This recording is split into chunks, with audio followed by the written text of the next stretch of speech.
But they might also just be a little hesitant to change, right? They're a little bit slower.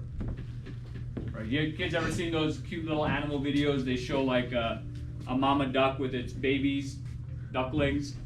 You know, there's like 8 ducklings, 7 of them all jump and follow their mom, and there's one waiting. Right? He's just a little bit slow to make the same change that everyone else is. And that's kind of conservatism, right? Some people are just slower to move forward. You ever seen the videos where they're following the mom and they fall in the sewer? I saw one. That's actually quite funny. Sad videos.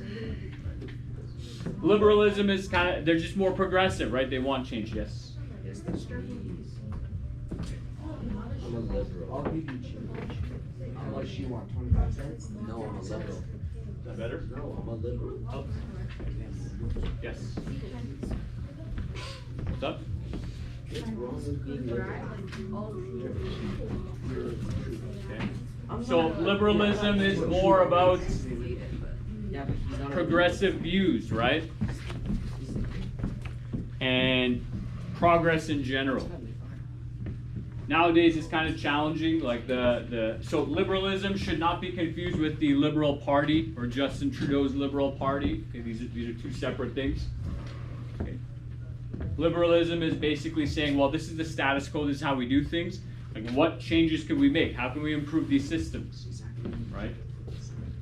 You know, so we have, let's say, the conservative, the status quo school system, where all you kids sit in your desks and you get talked to 4 different times a day for 80 minutes a day. Someone made a peeping noise, very understandable, right?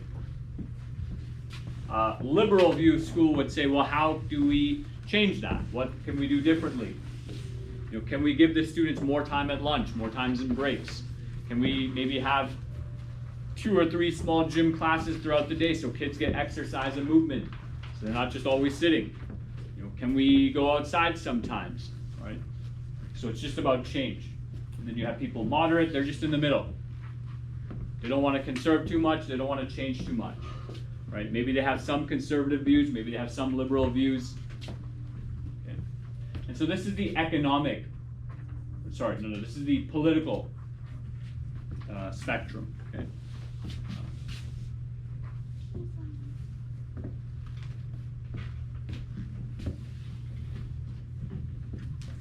You can take a note or 2 on this as well. Hopefully you've been listening and maybe made some notes. But again, the left favors social equality, right? So we should all have equal results, okay, which can be challenging to do, right? How many of you have all taken a test and gotten the exact same mark, everybody? Probably never happened, right? How many of you have all put in this equal amount of effort? It's tough, right? So getting social equality, like you need a lot of government intervention for that. Okay. Lots of social services as well. Okay, but people on the left might be more open to new ideas and change. Okay. That's kind of what the left was about historically. New ideas and change, right? The right, traditional, traditions, they have smaller governments, right? You give the citizen and the community more freedom, okay, less taxes. Okay.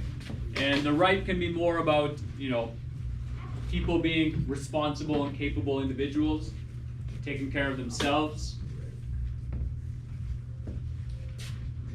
So you don't need to write the whole thing down, but just write down a couple of jot notes, figure out what's important.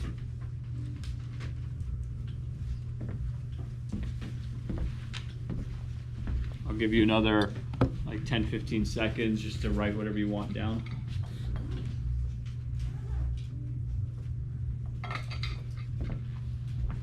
And bear in mind, like with the political spectrum we just showed, the particular ideologies I focus on, I'm doing that because those are ideologies you'll talk more about in grade 11 and 12.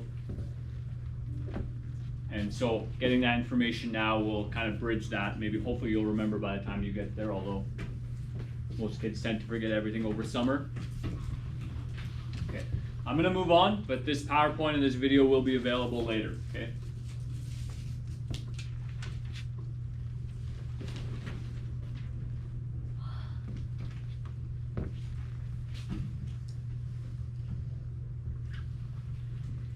So you might see a spectrum map that's like a graph. It's got the what is it? The horizontal line, which is the one that's flat. Vertical is tall. Horizontal will be economic issues, and vertical will be social issues. So maybe there's a picture here, I think. Where was it? Oh, maybe that slide's not in here. That's weird. Okay, so discussion question. So which one do you think is better? Well, a lot of you can. That's funny. A lot of you don't have jobs, right? So you don't actually pay taxes, and so it might be challenging for you to have that conversation. But okay, so you have two scenarios: lower taxes, so more of the money you make when you go to work, you keep, but there's less government services.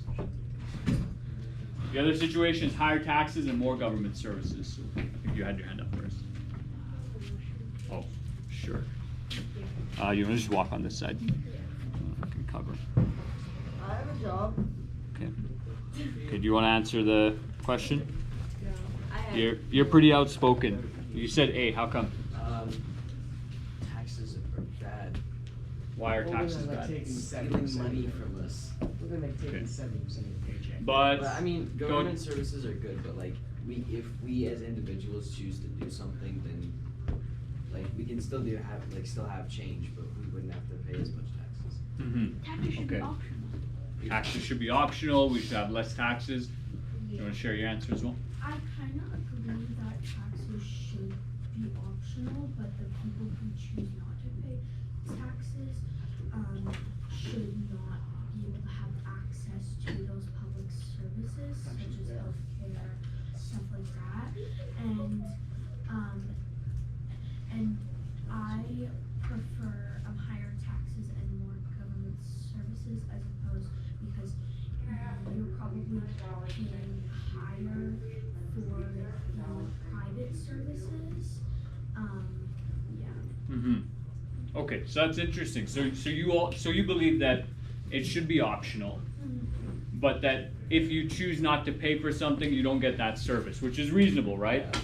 That's very reasonable. Like, you can't be like, hey, I don't want to pay for lunch, but I want to eat food, right? Make your own. Makes sense. But you would prefer paying higher taxes and having more government services. Yeah. Okay. And the issue you brought up is that, well, if you're going through the private system, maybe you're paying more money.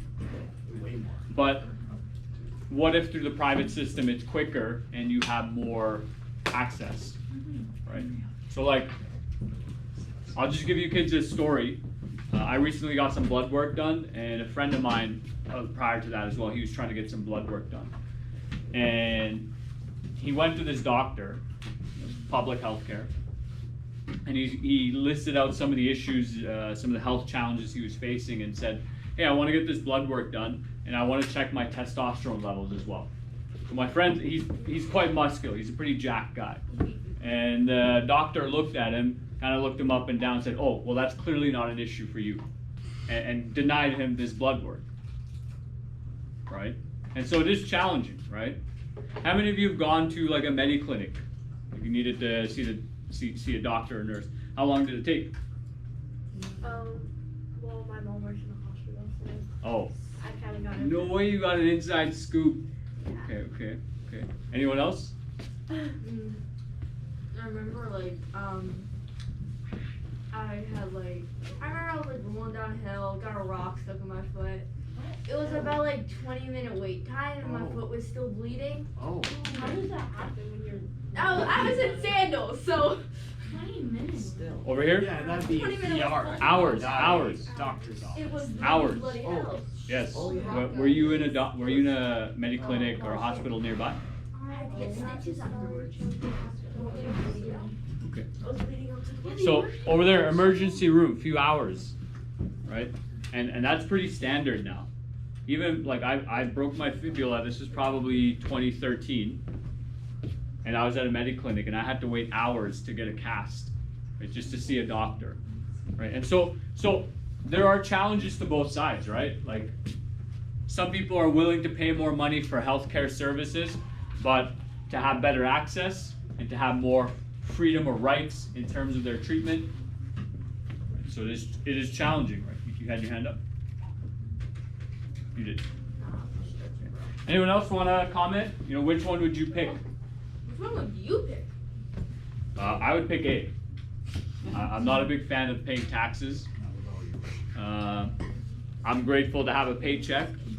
I'm grateful to have a living. And many of these services, when you need them, are very nice, right? But I would probably lean more towards, you know, an optional system. You know, if I know that the government, if I do my own research and go, oh, the government is funding these very strange social services that I think are ineffective or I don't agree with, well, I don't want my money going there. And other people can vary, right? So being able to choose, like, let's say there's like 21 different items. Like, yeah, I want to, and I want to opt into these 6, 7 things, and I want access to that as well, right? You know, because again, I don't know if I mentioned to this class or the other one, but in Calgary, they're trying to build a new stadium, and I believe they're using quite a bit of taxpayer dollars to do that. Like, I don't agree with that. Okay. In Edmonton, they're building an LRT train system. Now, yeah, LRTs are great. Train system, public transportation is great, but I would much rather they build it above or below ground, not on the same